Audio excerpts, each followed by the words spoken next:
sloupu. Krásný den všem elektromotoristickým fanouškům.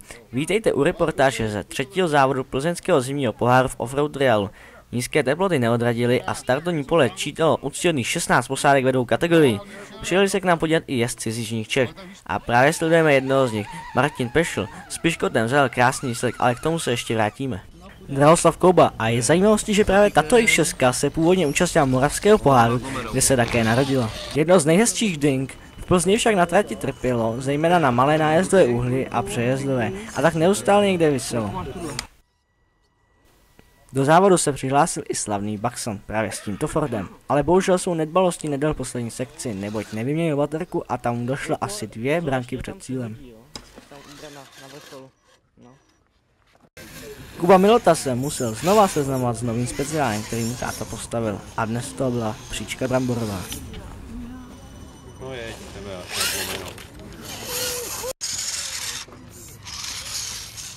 Richard Šístek si zkusil start v kategorii prototypů. V této kategorii se mu příliš nevedlo, několikrát se převrátil a tak byl doma nejspíše bez večeře. Co bylo z komentářů, to bylo? na sloupu. Jak se nám již potvrdilo, závody jsou velice vyrovnané a není byl rozdíl mezi 5. Jiřím Ungrem a 6. Jirkou Milotou jen 1 bodu.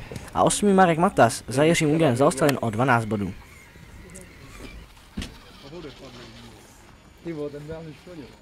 Matěj Pešl, velice nadějný jezdec, už jen pár let a určitě potrápí i konkurenci na příčkách nejvyšších. Tak jeď. Jo, byl, tak? Jo.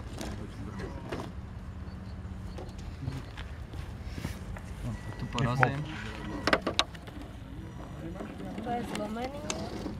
A... Martin Pešl, první jízda v Plzni a hned bedna, co říct. Se svým Piškotem byl opravdu sebejistě a stačí jen dodat, že se těšíme, až zas někdy potrápí plzeňskou konkurenci.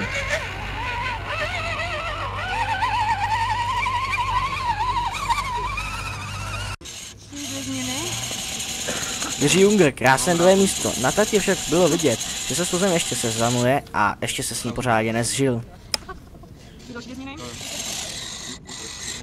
Aha.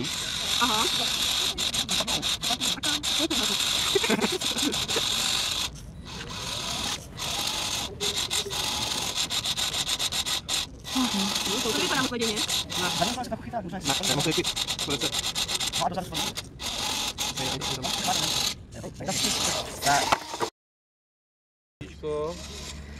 Jirka Unger Senátor nejenže vyhrál kategorii, ale zajel i rekordní výsledek v podobě 202 trestných bodů.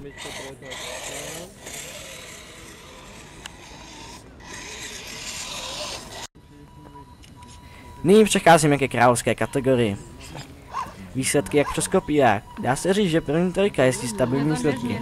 Tentokrát se k 3. Frantovi nejvíce dotáhl stále kolega Honza Mašek, který skončil bramborový. Udělejte mi fotku ze předu, kluci. Tebe nebo to auto? Ne, to auto.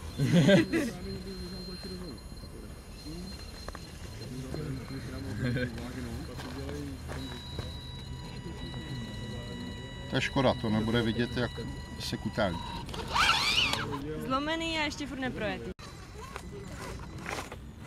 To čeká, že stříbrnou příčku vyjel Jirka Unger. Má pravdu. Jirka jel velice pěkně, ale tak ztratil pár bodů. Schází však ještě 2 závody, na kterých by se mohlo pořadí ještě zamíchat.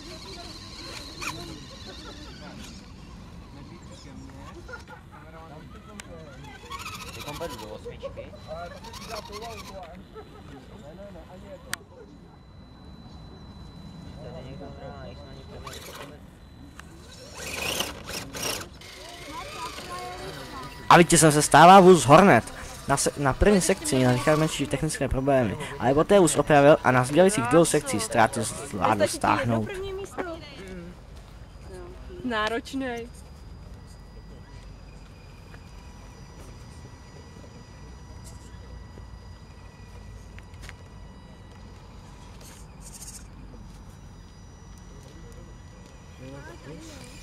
Nyní se již podíváme na kompletní výsledky obou kategorií, nejdříve klasik.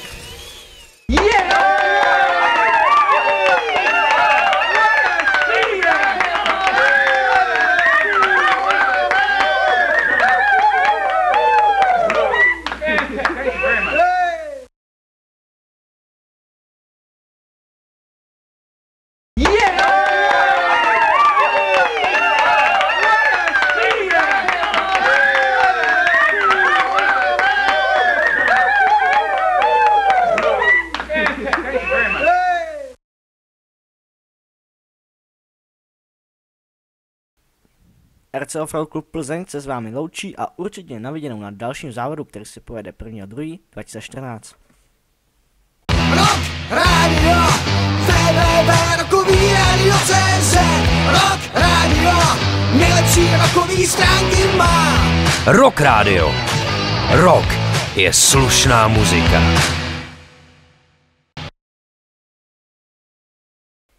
RC Offroad Klub Plzeň. Více na www.rcoffroadplzeň.forfun.cz